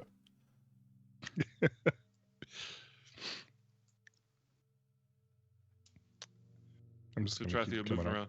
around. The pile of rubble is too high to see over, so you're not quite seeing past around it. Yeah. All right. Which way, Tarathiel? I went left then right. Because the Farazan, you're carrying a torch. Yep. Is that still correct? Okay. So he will move up to the intersection here. All right. So you walk up to this intersection, and you see just around the edge that pile that I was saying earlier, like Mhm. bones and meat and scales. And as you step around the edge with your torchlight illuminating that pile, it begins to move. Tarathiel, Tarathiel, Khaldun. And as you stand there and you're saying like, oh shit, oh shit, oh shit, oh shit, oh shit, it starts to stand, and you realize it's not multiple bodies, and it's beginning to get larger and larger and stand on its hind feet, Crap. and its 2 small arms and its giant maw. It is a enormous zombified Tyrannosaurus Rex. Roll No. initiative. All of us? Everybody roll initiative. Oh man. Where's the guy from Jurassic Park when you need him? He's probably in the pile. Yeah. Ian, Oh Ian, no. Ian Malcolm?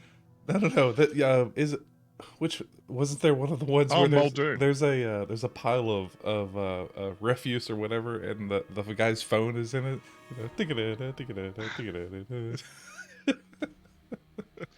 You know, and I like to think thematically that it lets out like a giant T-Rex roar. Yeah. But I also don't think zombies and skeletons could It has talk. it has not functioning lungs. Yeah, but Yeah, exactly. it goes like the muscle memory of life. It looks like it's trying to roar. Like it lifts its Its head back. roar Its back. matches its hands. Yeah. I'm so adept. All right. Let's see. Don't forget, you guys are going to have your henchmen follow on your own initiative. And did anybody get above a 20? Yep, 23. 23. Tarathiel, 15 to 20. 18. 18. You got 15. 15. What's Tarathiel? Shit. Bird, 14. 14. Birdman! The bird. Owl initiative. Yes. Pazel, jeez. All right. So, Tarathiel, you have initiative. And you actually kind of saw this happening. Because right at the edge of your dark vision, you see... Oh, you don't see it because it's not there available yet. You see the creature stand up. But you saw Farazan. You saw the light of his torch coming around the corner. You saw you look at Tarathiel, where are you? Come around the corner, and then you see that pile of zombie stand up. So yes, it is your turn. You have initiative, and Farazan is in grave danger. Yeah. Emphasis on grave. I'm going to move 20 feet to there and then chuck Yieldy Psychic Dagger. All right.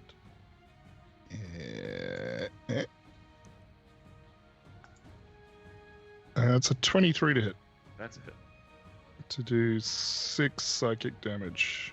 Well, it probably doesn't see you. Yeah. Yeah, you definitely have advantage. Oh. Good call. Thank you. In that case, I'm going to roll again just in case, because know there's what? a 20 on every die. Let me roll my perception with disadvantage to see whether or not the zombified T. Nope. Okay, go ahead. Oh yeah, true. I forgot about that. In that case, it is 20 total damage with the sneak attack. Big difference. Okay. So 1 dagger, 20 feet of movement. Anything else? Yeah. If it's worth throwing the offhand one, but I'm going to do that. Well, I guess actually throwing a dagger reveals my position, so I might hide again. Okay. Step back behind this thing and try and hide. Try. Yes, I will attempt to hide. 16. It's actually worse. Is that with a +10? Yeah. Yeah. That's a 5 and a 6 on the die. Yeah. Okay. All right. That's Tarathiel. Oh, hang on. I get Sakura, right? So if Farazan's freaking out. Yes. 5, 10, 15, 20, 25, 30. He's going to have to dash to get in there and back. Yeah, not quite line of sight yet.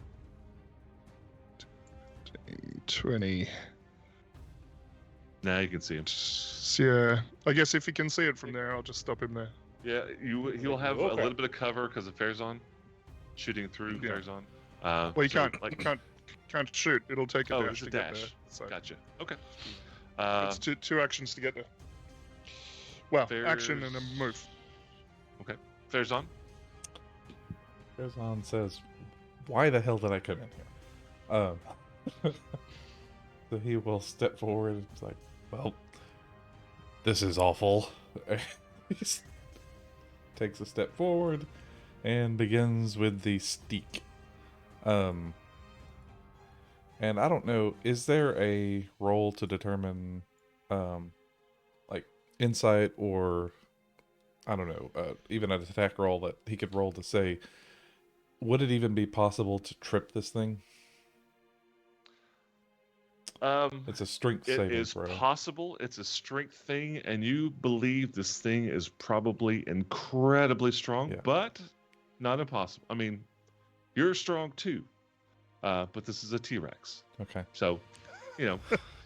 it's not impossible. It's 2 legs, blah blah blah, but it looks like it lifts. Two You can actually T-Rexes see the musculature because there's no skin. Yeah. do not skip leg day. No, it never skips leg day. Skipped arm day plenty of times, but not leg day. I need to put in an order at Skies for an immovable rod. Just like, I want one to hang I want a couple to hang a hammock off of. yeah, exactly. Oh, no, I want to put it in this thing's mouth and just kind of like set it in place and be like, stay. He's got to get it into No. his mouth. Yeah. Stop it. No, I'm there.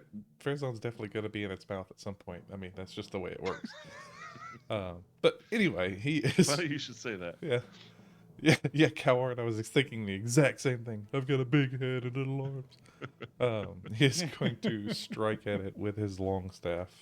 For All right, to do all the things. 16 is the first one. that's it. Hallelujah. That's going to be 11 points of damage. All right. And he's kind of we've been attending taekwondo classes, and the guy teaches bow staff, and so I clicked on a couple of his videos, and I've seen him like spin at just an unorthodox RPM of bow staff, and I'm gonna start incorporating some of that. Propeller. Yeah, it's just, and I was like, I don't even see it anymore. Anyway, he Just Mary Poppins off the screen. so he whirls around with the other end of the stick and hits with a 26, which is 8 That's points of damage. All right. And I'm guessing this thing does not look bothered by that at all at this point, right? You're hurting it. I mean, you're doing damage, but I mean, not bloodied. Yeah, yeah. Did you take 2 attacks or 3? 2. Took 2. Does that include your bonus? Yeah, I was gonna say he's gonna use his bonus action to hit with the ugly end of the stick with a 12. 12 to hit Yes. is a hit. What? Yeah. Holy crap! It's very big. It's very big. Very It's big. It's large and It's slow. a mountain of hit points. 7. 7. Okay. Yep. And I think I'm going to stay there. Yeah. I'm just gonna stay there, and do the thing. All right. You have a sidekick. You have to- a sidekick. Oh, sidekick. Thistle will move. He will take a dash as well, and that'll probably get him right there. Hard for me. I don't know. Hard for me to count. Let's see. Where was he? He was about right here. Yeah. So he can dash to here, 60 feet. Okay. Well, I don't know that he's going to be quite that brave. So I'm going to put him here, so All right. where he can see, but not within bite height. Gotcha. All right. That's Farazan Khaldun. You hear a ruckus. Roar. Yeah. Wait. Again, it's like a roar in space. It opens his mouth, but nothing comes out. Yeah. But you see, Thistle and Sakura take off, and Yeah. you see action. Not Well, I sure said what's going on. We've got Psychic got connection. Yeah. That's right. Okay, so I am going to, I am on my way. 5, 10, 15, 20, 25, 30. That's it to move. So you're into the hallway room. Okay. Uh-huh. Let's see here. He's going to bounce a firebolt off the walls, carom them. Yeah. Fireball. I'm just gonna light up the room. Firewall center pocket. So I started blasting. All right. And so Farazan has light, so that area is illuminated. Mm-hmm. Yes, he has his torch. 20 feet. Okay, 20 good. feet. Good. All right. So, can I infer a little bit, kind of where this thing is, based on how they're You fighting? see them all. You see all three of them facing the same direction. You saw. Okay. You saw Farazan whack at something. Yep. So yeah, you have an idea. Okay. All right. I invoke the hellish flames, and I cause a ball of intensely powerful fire appear right there. So I'm upcasting flaming sphere to level 3, All right. Oh. and I'm So- dropping it right there. Been a minute since you cast this. Talk to me again about Flaming Sphere. Okay. It's a 5-foot diameter sphere of fire. Appears in an unoccupied space. Any creature that ends its turn within 5 feet must make a dex save or take 3d6 damage because it's 3rd level. Okay.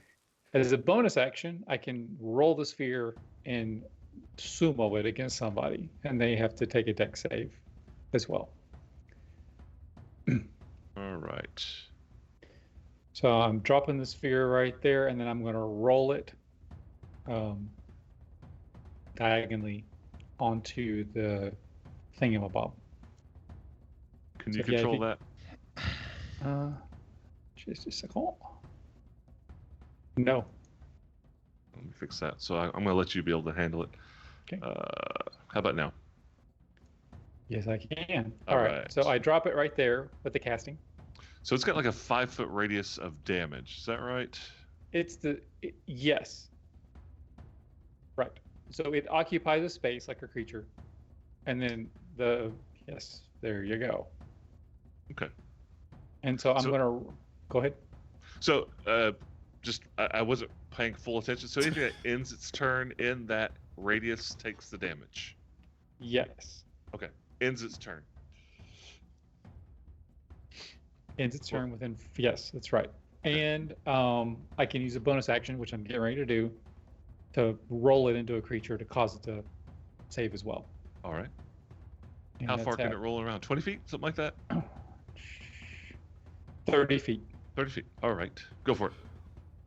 So roll, stagger, bump.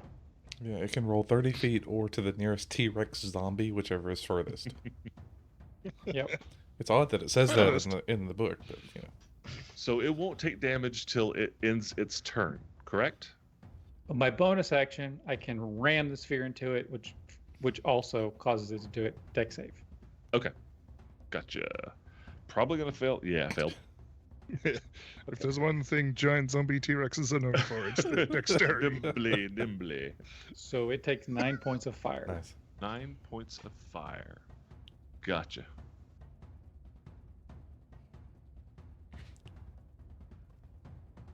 Anything Um, else? And that's all. That's Khaldoon's move.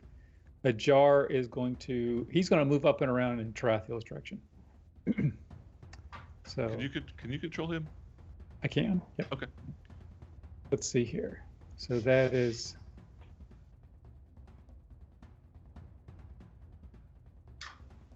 Shoot. Can I he's put him gonna- right there? He's gonna have trouble getting through this area. That's rubble, and that would be difficult terrain. How about there? So if he went this way, you'd probably have to end about here.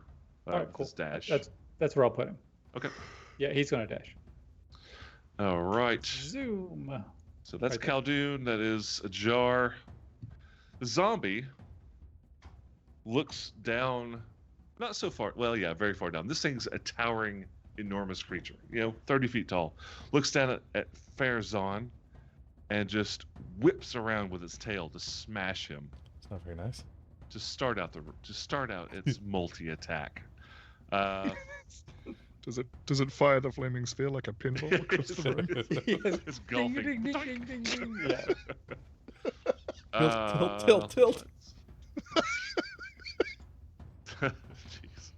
Does a 24 hit? No. Okay. Yes. Second attack. Yes. Yes, it does. Yes. Oh, that's right. This is D&D, not Pathfinder. That's the tail. So That you is take. a ridiculous question. Holy crap! You take maximum damage. Jeez. Okay. Oh no! Good. 23 points of damage from the tail swipe. With a reaction, please. I'm glad we took the short rest. Okay. Taking my reaction to use Stone Endurance to reduce it by a D12 plus 3, which is 8. 8. Okay. How much? So you take 15 15. instead, and then as it spins around, it comes down and bites you, attempting to pick you up in its mouth. Yep, we've played this Oh, game no, before. it's doing the lawyer toilet bite. Spiky armor. Natural Spiky 1. armor. Yay. It rolled a natural 1. Hooray. You are so lucky. You're just you lucky bastard. All right. So it sweeps you with the tail. It goes down for the bite, and gets a mouthful of fire. Heartburn. And it is dumb. It's a zombie. It does not move. So, does it saving throws or automatic damage? No, it's not automatic damage. It Okay. takes its deck save for half. Oh, dex save for half. Fail. That's 13 points of fire. 13. All right. And that is its turn. Pazel. Oh, Pazel's going to swoop in and save the day. Let's see. She's got a pretty freaking huge movement. 5, 10, 15, 20, Picks up Farazan and saves him. 30, 35, 40, 45, Soak up that attack of opportunity. 50, 55, 60. Ferox, the what was it? Was that the name of the phoenix in Harry Potter? They could carry Forks. like 10 Forks. forks. How do Carry I 10 know all times his this weight. crap? I don't know As how in I know Guy all this Fawkes. crap. Well, obviously, looking at you, you read a lot of books. I mean, look at all those Yeah, books right. behind you. Yeah, check out that wall. Yeah. I'm looking up the owl real quick to make sure I have her movement right. I think it's 60 feet. I think it's 60. I just want to make sure. It's 60. Okay, good. All right. And so then she is going to swoop. You're hidden, aren't you, Tarathiel? You don't know. You don't see him. Not well, Well, he's definitely Yeah, hidden it. but yes. Yeah, he is. 5, 10, 15, 20. I mean, I say 25, not well. 16 30. okay for D&D. She's going to swoop and assist Farazan. So His his next attack. next attack will have advantage. All right. and then she's gonna bounce back over here, All right. and then a jar is gonna come around there and take a shot at Jurassic Park there. Okay. No, hang on a second.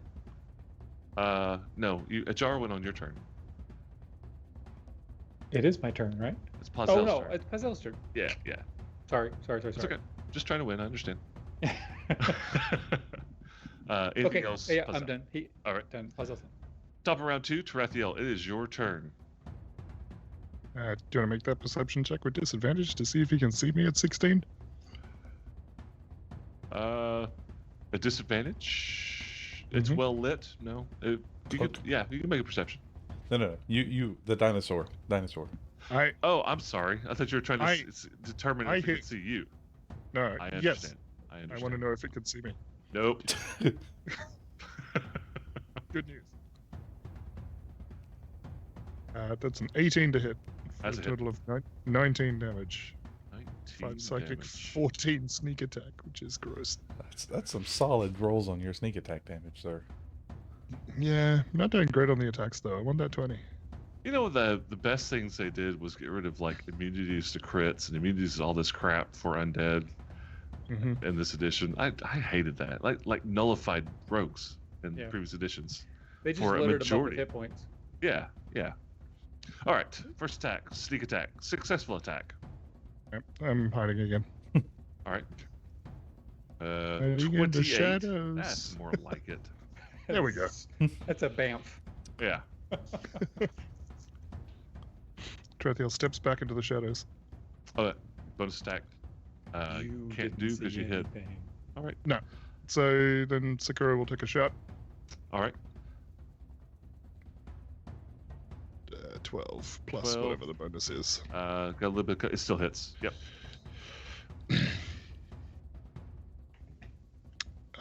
What is the damage on these? D8. D6 D8 plus 2. plus 2.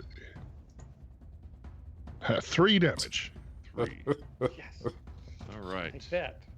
Great job, buddy. There's an arrow sticking out of its left quadricep. Anything else for Tarathiel? No, I'm done. Farazan. I mean, the quadricep is probably the biggest piece of meat on this thing, right? If it had meat. I mean, musculature. It's all glue. It has meat. You don't want to eat it, but it has meat. Yeah, right. Yum. I think I'm going to change up a little bit. Change my armor. Yeah. Ow. Put on more armor. He is going to stow his staff into the efficient quiver. Okay. And pull out the +1 flail from Tyrael, I think. Tyrell, whatever her name was. Triel. Triel. One of uh-huh. those two, and pull out his large shield. Okay. So, So you no longer have reach. no longer has reach, and he will take a step forward. All right. In this case, I don't think the reach is going to Gets- matter. Gets warmer. Yep. Actually, I guess stepping down here would probably be the best option. You weren't going to take damage. Well, Oh, but yeah, to get yeah, out I of the got way you, I of got you. Thistle and Yeah. Sakuro and all the other people that are throwing mind blades and arrows and all those things, And also to get mashed against the wall. and also to get mashed against the wall. Mm-hmm. Oh wait, where'd the wall go? Oh no! Crap! Oh, My there is wall. no wall. My I thought there was a wall. forgot. You stepped in there. I was opening. Yeah, but there's a lot more room. So he is going to take a couple of shots with that flail. Go for it. And Your first attack has advantage. oh, good, Yes. because that was a very bad roll. I'm going to re-roll that to a 12. It's still not great. So, It's better. 12's a hit. okay. I think 12's ahead. Yeah. Damage is 12. Hey, got a theme. You get a 12, and you get a 12. A flail. Which one is a flail? Is the flail the one with a stick with a chain and a ball of Correct. Yes. spiky Yep. on it? Okay. So yeah, I see him kind of like whirl the head of that thing around and take another shot. With a 15 to hit That's it. and 8 points of damage. All right. And I don't think there's anything fancy I can do with a shield, is there? Save your life. Yeah, That's pretty fancy. Save Live. my life. Like a shield bash, you can use it. I think a bonus action attack with a shield bash, but I don't know. It requires a specific- feat. Yeah, and it's like requires all a it feat. does is move it or something. You can move something 5 feet. Right, and he I would, think. yeah, I don't remember exactly. and he would, yeah. I think that does lose the shield bonus too at that point. I think with the feat it doesn't. I'm not sure. Okay, Like okay. the feats in this game, I seriously doubt it'd get rid of that bonus, but Yeah, I don't think I- it is. I don't know for sure. Okay. Well, I'm going to use. I am going to use my bonus action on second wind to get a little bit of hit points back. All right. That'll be 10 hit points back. Okay. Yeah, that'll be it. All right. Henchman. Henchman is going to. Which one is Thistle? Is mine? Yes. So he is going to pull an arrow, and it's a +3 to attack with him. Just roll the hit. Okay. An 8. That is actually a miss. Okay. Farazan's like, whack his head. Do better. So pulls the arrow, shoots it towards the zombie, and it like catches fire and turns to ash Yeah. in mid-flight. Yeah. Great. Sorry.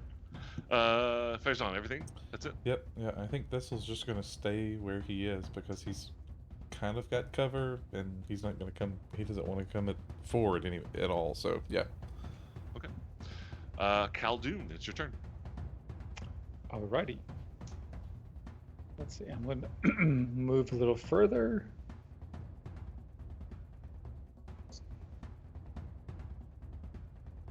$20, $25.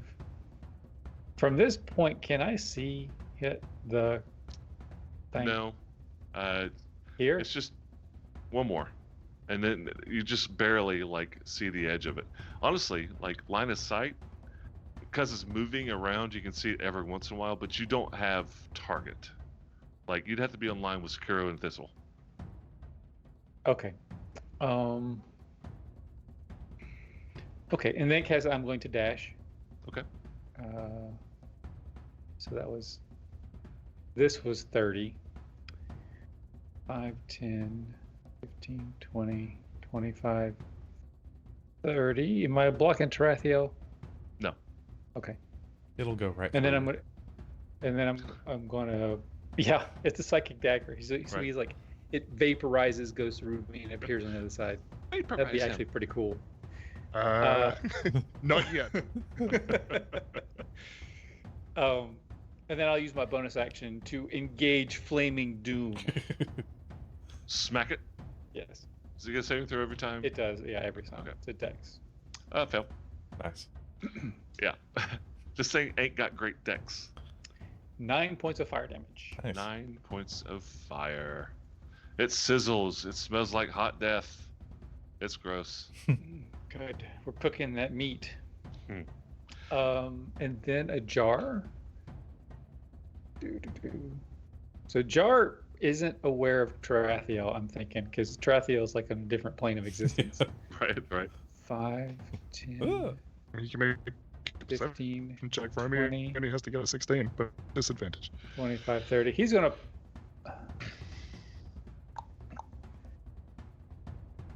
No, he's not gonna do that because that's not smart. He's That's a gonna go little right bit- there. Yeah, I was about to say that's Pazel's there anyway. Yeah. That would cause a little trouble with Tarathiel's aiming, I will say. Slight cover. Unless Tarathiel moves.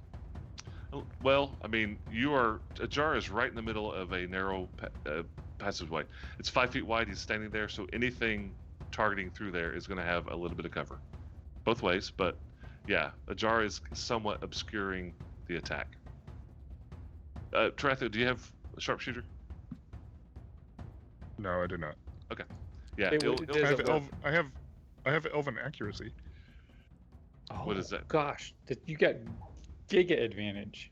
yeah. Yeah, so- you're when gonna have I get advantage advantage, I anyway. get super advantage. Yeah. and this okay. thing, this thing is like Okay. grossly easy to hit too. All right. So So Ajar's you know. going to take a shot. okay, Oh, gosh, that's good. not that grossly easy to hit. Even with his massive attack bonus, he does still miss. All right. All right. All right, That's what you get. that's it for Khaldun. Yep. The zombie silently roars again and swings his tail around at Farazan, trying to destroy him. Missing. Yay. Ooh. Spins around, rears back, comes down with a chomp. 19? No, sir. Nope. Is that because of the shield? No, that's just. Oh, okay, yeah. okay. Well, shoot, I was going to give you advantage. Or inspiration. All right, so it spins, miss, bite, miss. And that's it. Does not move away from the flame. It's dumb as zombie. It looks like it, yeah. Well, actually, no. What's the saving throw? 16? It's 16. Oh, It is succeed, yeah. All So it right. takes half So damage. It takes half, so 7.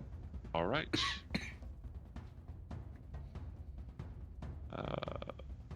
just one It like charred is- spot on the side of this thing. It's just cooking.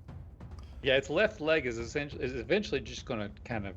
It looks Burn like a away. kebab. There's so many arrows in it, and it's starting to get a nice roasty, like medium well texture. Sure, Hazel? doesn't smell Anything from amazing. Hazel? No, she's going to stop it. All right. It is the top of round 3. Everybody has moved into a tactical advantage, attacking this large T-Rex zombie. Fiery on its left end, Farazan wailing on it. Everybody's shooting arrows, and we're gonna have to pick up next week to finish this combat, starting at round 3 with Tarathiel. Sounds good. Thank you, The everybody. hidden. The hidden, the never to be seen again if he chooses Yes. not to. Tarathiel. So who do we have tonight? I saw Cowart. Were you alone in there today, Cowart? I didn't see anybody else. We had Raising Rune Lord. Oh, that's right. Raising- Raising Rune Lords. If you're still around, thanks for joining us. Hope you had a good time. We should be back on schedule. No more delays. If we do, I'm going to throw it Discord, but like I said, it will be. It will be. It'll be like within an hour or two prior to recording. So we will try to let you know, but no foreseeable issues unless somebody, gets sick again or whatever. Things happen. But thanks for joining us. We will see you in a week. Oh, you know what? I mentioned in Discord that we had an announcement. And I'm going to go ahead and whet the appetite of those who happen to be here tonight. You'll find out later if you're listening to only Rocks and Rune Lords. But we're coming up on the finale of Rocks and Rune Lords. We're coming up on the end of the campaign, the end of Book 6. No spoilers. But our last episode will be going long and it will be going live. We're going to do our last episode as a live Twitch stream and finish out the campaign in person. It's going to be on a Saturday. It's not going to be at 9 p.m. like ours is. So it might be a little rough for you, Mike, to do it because it's going to be like probably either really late your time or really early. Not sure what time we're going to do it, but I don't care. I'll be there anyway. we are going live. The date has not been set yet because, the adventure's still going. Can't really predict how long it's going to take to get there. But we're thinking mid to late July. So keep that on your mind. We are going to do our final episode live on Twitch and see if we can't save the day. Huzzah! Thanks for joining us.